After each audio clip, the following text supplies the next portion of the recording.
My name is Rachel, and this happened when I was 17. It was the spring after I'd gotten my driver's license, and I just started taking babysitting jobs outside my neighborhood to save money for college. That night, I was sitting for the Lamberts, a quiet family who lived about 20 minutes outside of Scranton. They had 2 kids, a 5-year-old boy named Caleb and his older sister, Emily, who was 8. Their house sat at the end of a long gravel road surrounded by trees. No neighbors in sight, no streetlights, just the soft glow from the porch light and the sound of crickets echoing through the hills. The parents were leaving for a dinner party, and before heading out, Mrs. Lambert gave me a list of emergency numbers, bedtime routines, all the normal stuff. She hesitated before leaving and added something odd. "Oh, and Rachel, if you hear knocking from the basement, just ignore it. The pipes down there are weird." She laughed after she said it, but it didn't feel like a joke. They left around 6:30. The kids were already fed, so we played a board game, watched a cartoon, and I got them both to bed a little after 8. By 9, the house was quiet. I sat on the couch with my phone, scrolling, trying not to notice how different silence feels when you're not at home. Out there, silence had weight, like the whole house was listening. It was around 9:30 when I first heard it. 3 dull thuds, faint, from below.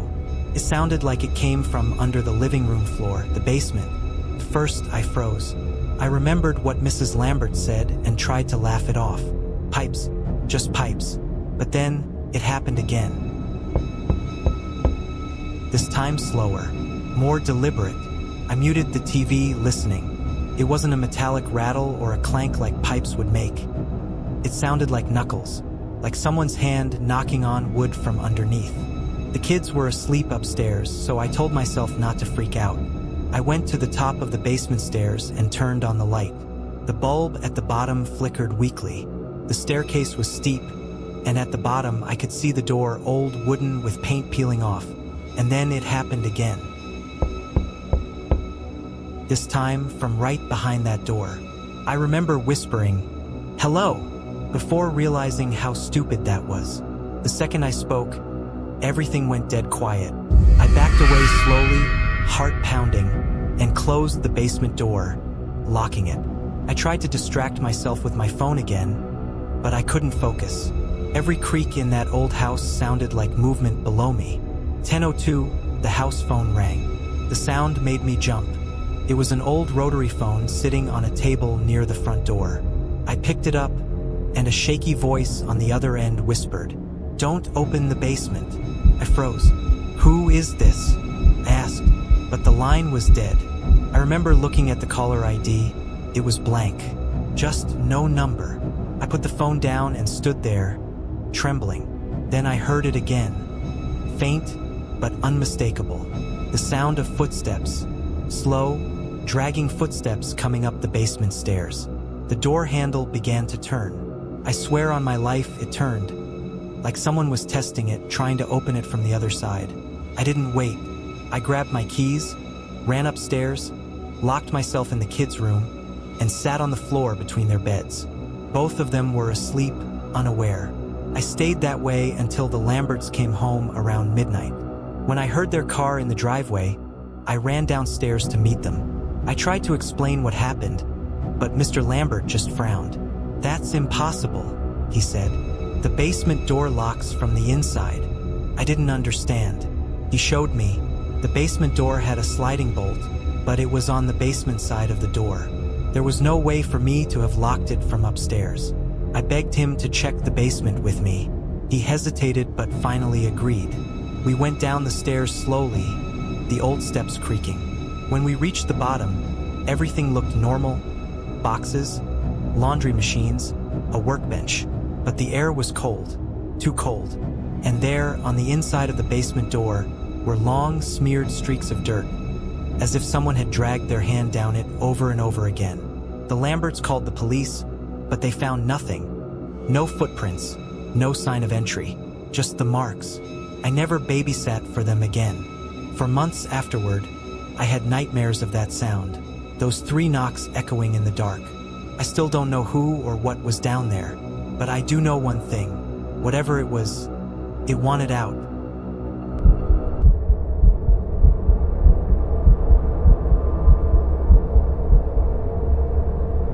My name is Maya, and this happened about 6 years ago, just outside Austin, Texas.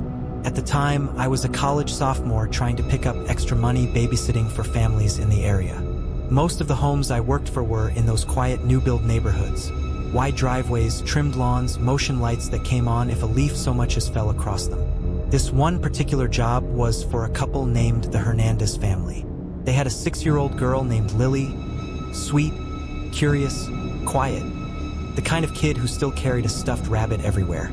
It was late spring, and they asked if I could babysit while they attended a wedding in town. They'd be gone most of the evening, maybe until midnight.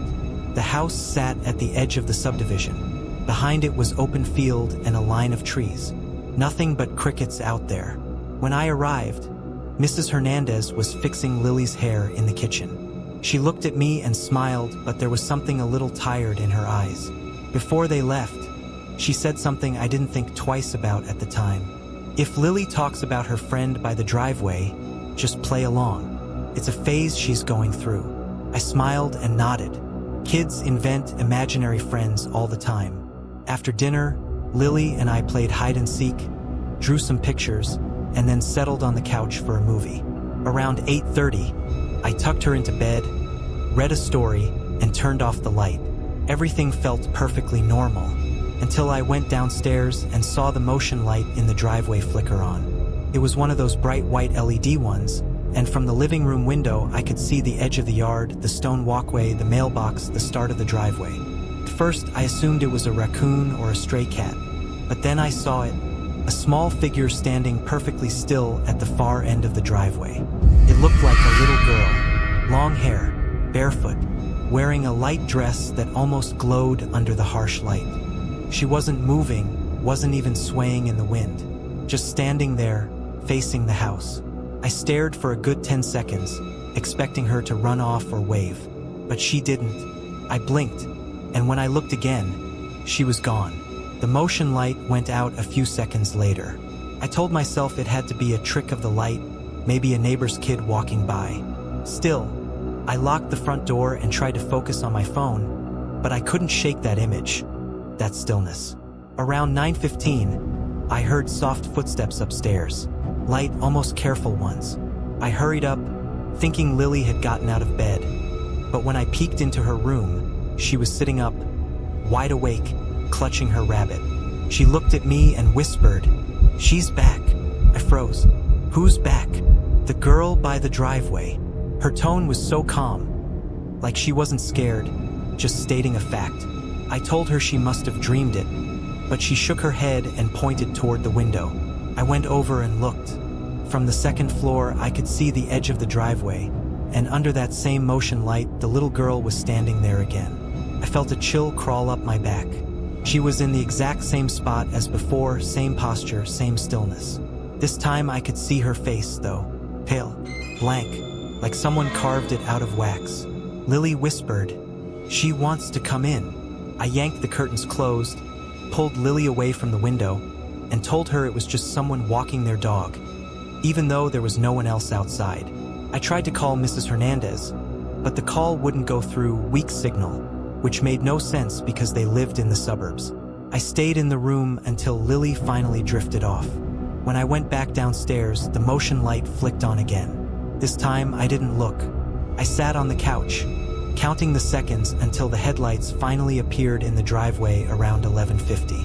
When the Hernandezes came home, I tried to keep my voice steady as I asked, "Do you have neighbors with a daughter about Lily's age?" Mrs. Hernandez gave me a strange look. "No, why?" I told her what I saw.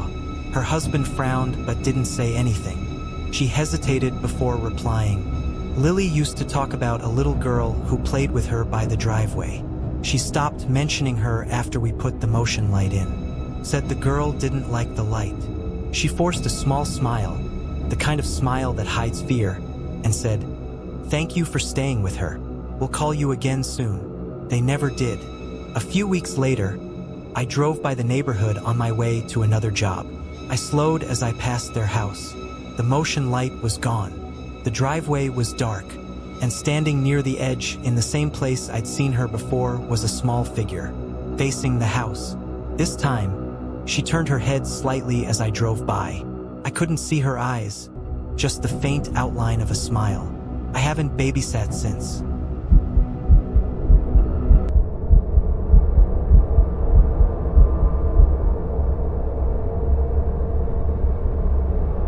My name's Tara, and this happened when I was 21. I just moved to Brooklyn from upstate New York, trying to make ends meet while taking night classes. Babysitting was how I covered rent. And in a city like that, there's always someone who needs a sitter last minute. This job came from a listing on a neighborhood app. A woman named Julia needed someone to watch her 6-year-old son, Ben, for a few hours on Friday nights while she worked late at a nearby art gallery. She sounded polite, professional, even paid higher than most. The first few weeks were completely normal. Ben was shy but sweet. We'd play board games, eat dinner, and he'd fall asleep watching cartoons before Julia came home. But I started to notice little things about the apartment. It was one of those old brownstones that had been renovated, so the inside looked modern, new paint, new furniture, but there was a kind of old weight to the air, like the walls remembered things. One evening, about a month in, I heard soft music coming from somewhere while Ben was asleep. It wasn't coming from the TV or his room. It was faint, like a lullaby, drifting through the wall behind the couch. I pressed my ear against the plaster. It was definitely music, and something else beneath it. A whisper, rhythmic, like someone humming along. When Julia got home, I mentioned it. She brushed it off immediately. Oh, that's probably next door. The walls in these buildings carry sound weird. Except there was no next door, this was the end unit. The next Friday, it happened again. Only this time, the sound wasn't music. It was laughter, high-pitched, short bursts, like a child giggling, muffled through a wall. Came from the same spot, the wall behind the bookshelf in the living room. I thought maybe there was a vent or hollow space behind it. I even checked the floor plan Julia left on the fridge for emergencies. That wall didn't back up to anything. It should have been solid brick. Curiosity got the better of me. While Ben napped on the couch one afternoon, I pulled the bookshelf a few inches away from the wall. Behind it, I found something that shouldn't have been there. A seam like the outline of a door. It was covered by wallpaper that almost perfectly matched the rest of the room. But if you looked closely, you could see a small handle embedded near the bottom, painted over but still visible. When I touched it, I felt cold air leaking through the edges. That night, I couldn't stop thinking about it. Julia was home, so I didn't mention what I found. She was in her usual hurry, thanking me at the door, saying, "See you next Friday." When the next Friday came, I put Ben to bed early. Around 9:30, I decided to look again. I moved the bookshelf completely this time. The seam was clearer now, and the handle moved when I pulled on it. Behind the false panel was a narrow door, no hinges, just a latch. When I tugged it open, it revealed a small crawl space about 6 feet deep and maybe 4 feet tall. And inside were toys, old, dusty ones. Wooden blocks, a doll missing an eye, a small rocking horse that looked handmade. There was also a pile of faded Polaroid photos scattered across the floor. I picked one up. It was a picture of Ben, sitting at the same kitchen table we used every night. Same pajamas he wore last week. But the angle was wrong. It was taken from outside the room, through a crack in the door. I looked at another. Same thing, different moments, same eerie perspective. And then I noticed something else. In the corner of each photo, barely visible in the shadow, was a figure. Small, unclear, like another child watching him. My stomach twisted. Then I heard it. Faint footsteps behind me. I turned, heart hammering, but the apartment was silent. I whispered, "Ben," but he was still asleep on the couch. I could hear his soft breathing. Then came the whisper, from the crawl space right behind me. "Play with me." I dropped the photos and slammed the door shut, shoving the bookshelf back into place so hard the books toppled. I sat awake on the couch until Julia came home close to midnight. She immediately noticed the bookshelf, the mess, the books scattered. When I tried to explain, she just stood there, her face pale, eyes wide, like she'd heard it before. Finally, she said quietly, "You weren't supposed to open it." I asked what she meant. but she just shook her head and handed me an envelope with cash. Her hand was trembling. "I think it's best if we don't continue," she said. I left, shaking, too scared to argue. The next week, the listing for her apartment disappeared from the babysitting app. When I passed the building a month later, the windows were boarded up. I don't know if they moved out or something else happened, but sometimes when I think about those Polaroids, I can still see that shadow in the corner and the faintest outline of a smile beneath it. Thank you for listening to The Silent Hour. If you want to hear more scary stories, don't hesitate to send them to me. Share with your friends, I appreciate it.